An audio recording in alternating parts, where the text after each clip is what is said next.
샬롬, 우리는 죄인이지만 하나님의 공의는 영원할 것입니다. 하나님의 공의를 사모하며 하나님을 찬양하는 오늘의 말씀은 이사야 42장 말씀입니다. 제42장. 내가 붙드는 나의 종, 내 마음에 기뻐하는 자, 곧 내가 택한 사람을 보라. 내가 나의 영을 그에게 주었은즉 그가 이방의 정의를 베풀리라. 그는 외치지 아니하며 목소리를 높이지 아니하며 그 소리를 거리에 들리게 하지 아니하며 상한 갈대를 꺾지 아니하며 꺼져가는 등불을 끄지 아니하고 진실로 정의를 시행할 것이며 그는 쇠하지 아니하며 낙담하지 아니하고 세상에 정의를 세우기에 이르리니 섬들이 그 교훈을 앙망하리라. 하늘을 창조하여 펴시고 땅과 그 소산을 내시며 땅 위의 백성에게 호흡을 주시며 땅에 행하는 자에게 영을 주시는 하나님 여호와께서 이같이 말씀하시되, 나 여호와가 의로 너를 불렀은즉 내가 네 손을 잡아 너를 보호하며 너를 세워 백성의 언약과 이방의 빛이 되게 하리니 내가 눈먼 자들의 눈을 밝히며 갇힌 자를 감옥에서 이끌어내며 흑암에 앉은 자를 감방에서 나오게 하리라. 나는 여호와이니 이는 내 이름이라. 나는 내 영광을 다른 자에게 내 찬송을 우상에게 주지 아니하리라. 보라, 전에 예언한 일이 이미 이루어졌느니라. 이제 내가 새 일을 알리노라. 그 일이 시작되기 전에라도 너희에게 이르노라. 항해하는 자들과 바다 가운데의 만물과 섬들과 거기에 사는 사람들아, 여호와께 새 노래로 노래하며 땅 끝에서부터 찬송하라. 광야와 거기에 있는 성읍들과 게달 사람이 사는 마을들은 소리를 높이라. 셀라의 주민들은 노래하며 산꼭대기에서 즐거이 부르라. 여호와께 영광을 돌리며 섬들 중에서 그의 찬송을 전할지어다. 여호와께서 용사같이 나가시며 전사같이 분발하여 외쳐 크게 부르시며 그 대적을 크게 치시리로다. 내가 오랫동안 조용하며 잠잠하고 참았으나 내가 해산하는 여인같이 부르짖으리니 숨이 차서 심히 헐떡일 것이라. 내가 산들과 언덕들을 황폐하게 하며 그 모든 초목들을 마르게 하며 강들이 섬이 되게 하며 못들을 마르게 할 것이며 내가 맹인들을 그들이 알지 못하는 길로 이끌며 그들이 알지 못하는 지름길로 인도하며 암흑이 그 앞에서 광명이 되게 하며 구분대를 곧게 할 것이라. 내가 이 일을 행하여 그들을 버리지 아니하리니 조각한 우상을 의지하며 부어 만든 우상을 향하여 너희는 우리의 신이라 하는 자는 물리침을 받아 크게 수치를 당하리라. 너희 못 듣는 자들아 들으라. 너희 맹인들아 밝히 보라. 맹인이 누구냐? 내 종이 아니냐? 누가 내가 보내는 내 사자같이 못 듣는 자겠느냐? 누가 내게 충성된 자같이 맹인이겠느냐? 누가 여호와의 종같이 맹인이겠느냐? 내가 많은 것을 볼지라도 유의하지 아니하며 귀가 열려 있을지라도 듣지 아니하는도다. 여호와께서 그의 의로 말미암아 기쁨으로 교훈을 크게 하며 존귀하게 하려 하셨으나 이 백성이 도둑맞으며 탈취를 당하며 다 굴속에 잡히며 옥에 갇히도다.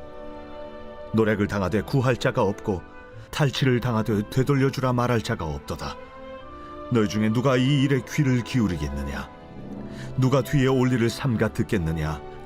야곱이 탈취를 당하게 하신 자가 누구냐? 이스라엘을 약탈자들에게 넘기신 자가 누구냐? 여호와가 아니시냐? 우리가 그에게 범죄하였도다. 그들이 그의 길로 다니기를 원하지 아니하며 그의 교훈을 순종하지 아니하였도다. 그러므로 여호와께서 맹렬한 진노와 전쟁의 위력을 이스라엘에게 쏟아 부으심에 그 사방에서 불타오르나 깨닫지 못하며 몸이 타나 마음에 두지 아니하는도다.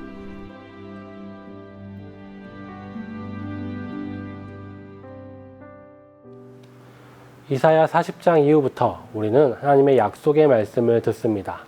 하나님께서 이 세상에 대한 심판을 선포하셨지만 그것은 이 세상을 공평과 정의로 바로 세우시기 위함입니다. 심판은 결국 회복과 구원이 그 목적인 것이지요. 이제 우리는 하나님의 구원의 이야기를 들을 것입니다. 죄로 말미암아 어그러진 우리의 삶을 하나님께서 어떻게 구원하시고 회복시키실 것인지 그 원대한 계획을 듣게 될 것입니다. 하나님의 그 구원의 계획이 40장 이후부터 우리에게 알려지고 있습니다. 오늘 우리가 읽은 42장에서는 하나님께서 구원을 이루시는 중요한 단서가 나타납니다. 1절부터 9절의 말씀은 시의 형태로 종의 노래라고 알려져 있는 구절입니다. 학자들은 이사야서에 4개의 종의 노래가 있다라고 말합니다. 이 종의 노래는 하나님께서 이 세상의 구원을 이루시기 위해 보내는 종의 모습에 대해 구체적으로 말해주고 있습니다. 사람들의 오해를 넘어서 하나님께서 이 세상을 어떤 방법으로 회복시키시고 하나님의 백성을 구원하실지 종의 노래를 통해 분명하게 알려주고 있는 것입니다. 먼저 우리가 기억할 것은 이사야의 말씀은 아직 남유다가 멸망하기 전의 상황이라는 것입니다. 그리고 그들은 아수르의 침략을 받았고 애굽의 침략으로 훌륭한 왕을 잃을 것이고 계속해서 바벨론의 괴롭힘을 당하게 될 것입니다. 지금 남유다의 상황은 좋지 않습니다. 확실하지 않고 불안정한 상황들이 계속될 것입니다. 이들은 요시아 왕과 같이 강력하고 훌륭한 왕을 기대할 것입니다. 그런 존재로 말미암아 자신들의 대적을 모두 물리치게 될 것을, 다윗과 같은 강력한 나라를 원했을 것입니다. 아수르처럼 이스라엘은 모든 나라를 물리치고 모든 나라를 점령하며 하나님의 살아계심을 드러내기를 사람들은 바랬을 것입니다. 예수를 믿는 우리의 삶이 그렇지 않은지 돌아보았으면 좋겠습니다.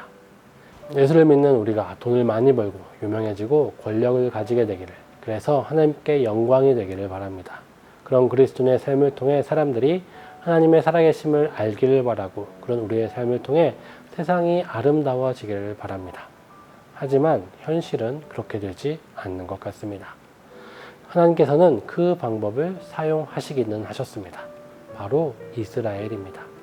이스라엘을 선택해서 그들의 삶을 통해, 그들의 나라가 강성함을 통해 하나님의 정의가 세워지기를 원하셨습니다. 하지만 그렇게 되지 못하였죠. 19절과 20절을 읽겠습니다. 맹인이 누구냐? 내 종이 아니냐? 누가 내가 보내는 내 사자같이 못 듣는 자겠느냐? 누가 내 충성된 자같이 맹인이겠느냐?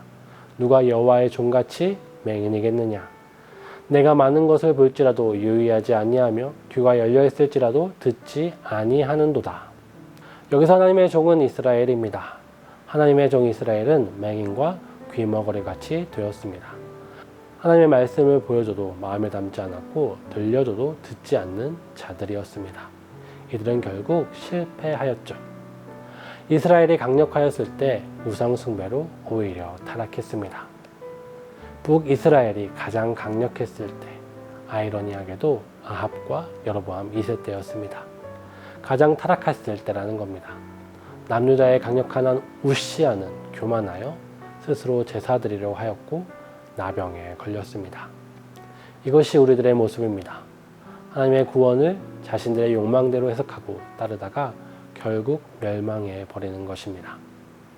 결국 이 종은 멸망하여 포로로 잡혀가게 될 것입니다. 22절입니다. 이 백성이 도둑맞으며 탈취를 당하며 다 굴 속에 잡히며 옥에 갇히도다.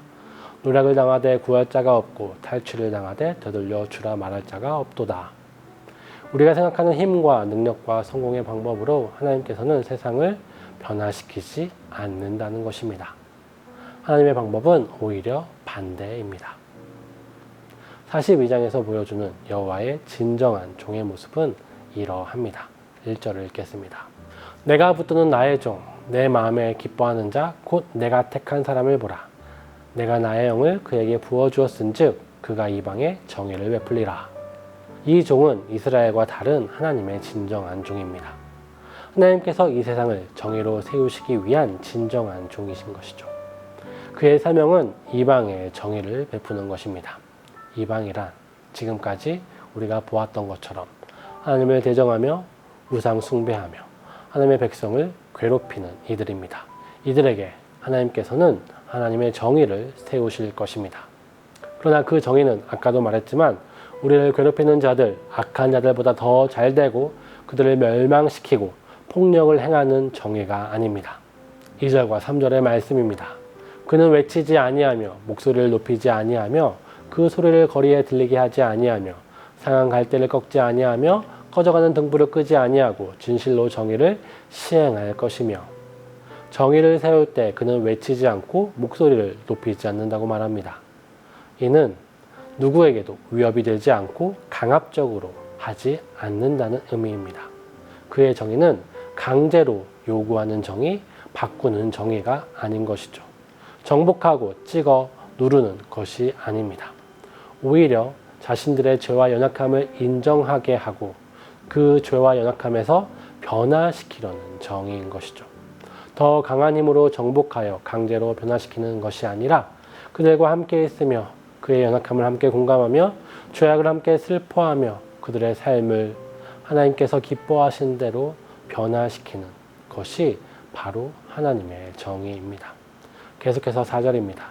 그는 쇠하지 아니하며 낙담하지 아니하고 세상의 정의를 세우기에 이르리니 섬들이 그 교훈을 앙망하리라.